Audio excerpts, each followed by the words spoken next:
కేంద్రం నుంచి తెలంగాణకు రావాల్సిన నిధులు ప్రాజెక్టులు సాధించే విషయంలో రాష్ట్ర ప్రయోజనాల కోసం పార్టీలకు అతీతంగా అందరూ కలిసి రావాలని డిప్యూటీ సీఎం బట్టి విక్రమార్కమల్లు పిలుపునిచ్చారు. కేంద్ర మంత్రులను బీఆర్ఎస్ బీజేపీ వారిని పిలిచిన మీటింగ్ రాలేదని బట్టి అన్నారు.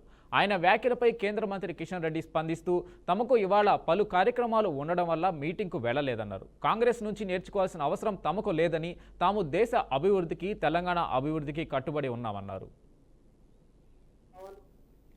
రావాల్సినటువంటి ఇతరత్ర సహాయ సహకారాలు అందాలి.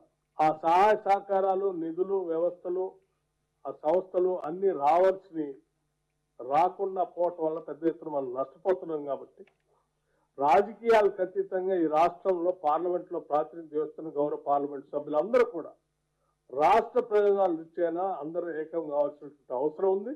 ఈ రాష్ట్ర ప్రయోజనాల కోసం కేంద్ర ప్రభుత్వాన్ని కలవాల్సిన అవసరం ఉంది. పార్లమెంట్ లో లేవనెత్తాల్సిన అంశం కూడా ఉంది. మేము సమాచారం ఇచ్చాం. రానటువంటి గౌరవ సభ్యులకు కూడా ఈ సమావేశం ద్వారా మీ ద్వారా నేను మరొకసారి విజ్ఞప్తి చేస్తా ఉన్నాను.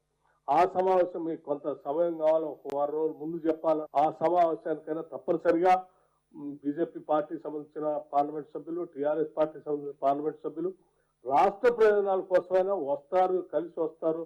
రాష్ట్ర అభివృద్ధి మనందరి లక్ష్యం అని, మాతో కలిసి వస్తారని, రిప్రజెంట్ చేయడానికి వస్తారని ఆశిస్తా ఉన్నా.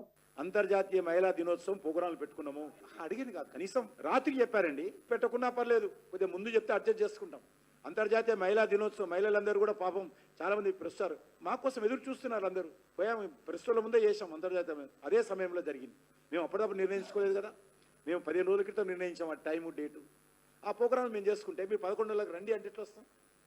గౌరవ ఎంపీలు వాళ్ళ కాన్స్టిట్యున్సీలో మొదటిసారి గెలిచిన తర్వాత, ఈసారి గెలిచిన తర్వాత మొదటి అంతర్జాతీయ మహిళా దినోత్సవాలు అనేక కార్యక్రమాలు ఏర్పాటు చేస్తున్నాం.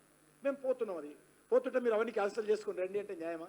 ఆయన అధికారంలో రాకముందు ఎన్నికల ప్రణాళికలో స్పష్టంగా లిఖితపూర్వకంగా ఆయన ఇచ్చిన హామీలు ఆయనే చేశాడు అడుగుతా ఉన్నాను. కాబట్టి ఈ రకంగా మేము చెప్పిన అంశాలు చేయకపోతే నా బాధ్యత, మా పార్టీ బాధ్యత, మా ప్రధానమంత్రి గారి బాధ్యత, కేంద్ర ప్రభుత్వం బాధ్యత.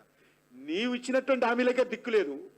ఎలక్షన్స్ ముందు నువ్వు అధికారంలోకి వచ్చావని చెప్పి దాని గురించి ఇంతవరకు ఏబిసిడి లేదు. నువ్వు ఎలక్షన్లో వచ్చిన తర్వాత గత 3 నెలల క్రితం 4 నెలల క్రితం కొన్ని ప్రాజెక్టులు కాగితాలు మాకు ఇచ్చి కాలేదు సైందవుడు అడ్డుకుంటుండు. ఇదంతా